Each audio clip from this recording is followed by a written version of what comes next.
Jake the Film Guy, Microbudgeter.com, and in today's video, I'm going to go through what you need to know for 3D animation when it comes to being a developer, or if you're the buyer, from soup to nuts.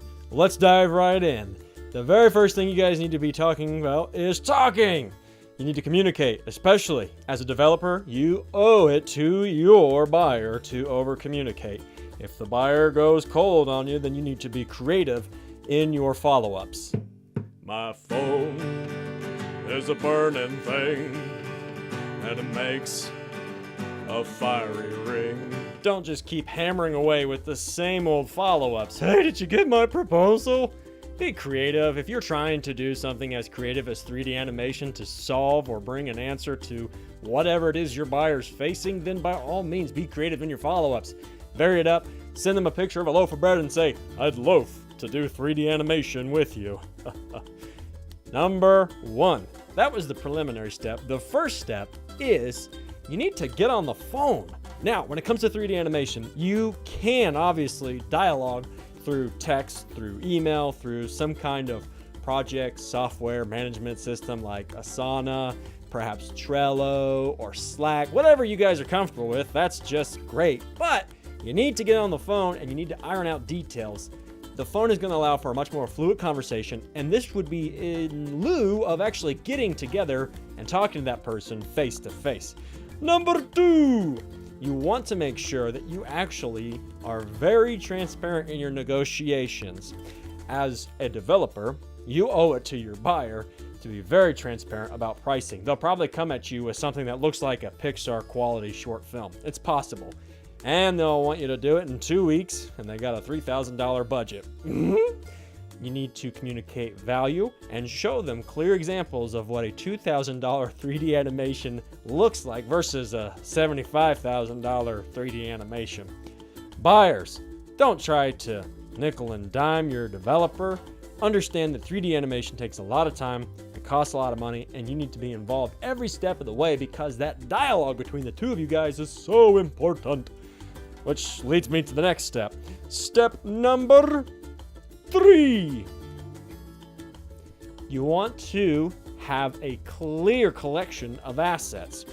Logo, branding guidelines, script, storyboards, which can be as simple as clear visual directions from take to take. That responsibility falls on both that of the buyer and of the developer. Do not falter here, guys. Make sure you communicate and over-communicate when it comes to what assets are going to be needed in getting this 3D animation off the ground. Which leads me to the final step that we'll discuss in this video. There are a total of 8 steps. If you want to get access to all 8 steps, head on over to the site, Microbudgeter.com. The link is below. And in that post, you can join the Bold Nation newsletter and get instant access to the entire 8 steps. For here and now, we're going to go through the top 5. This is the issue of time. Now, as a developer, you need to make sure that whatever you are quoting your client is actually going to give you enough breathing room to not only get the job done, but also to account for the fact that your client could take a vacation day, a sick day, or just not want to talk to you for 5 days straight. Or maybe Mardi Gras is going on and they're disappearing until they get back.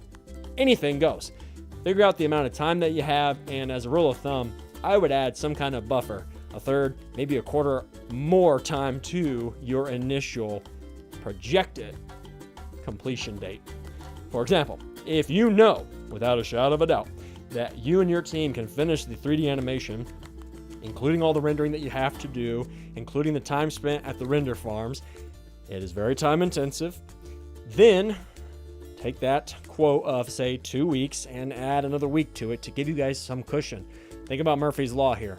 Clients, buyers, you need to understand that time is so important here with 3D animation. If it's a rush job, not only is the price going to go up, but you're going to be putting literally several machines to work around the clock.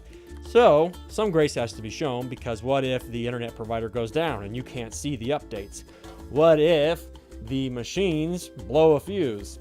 Anything can happen here. Obviously, your developer is going to be as professional as possible, but do show some grace. When they give you estimated deadlines, do your part, stay in the communication loop, and just trust that they are continually working around the clock. Unlike traditional 2D animation or even a live action video, there will be components working continuously on fleshing out your vision. Again, you can get the full itinerary, all 8 steps, if you go to the site, which the link is below. I wish you the best of success in your journey as a video producer, and until I see you next time, keep creating with the king. I hear that train a-comin', it's rolling round the bend, and I ain't seen the sun.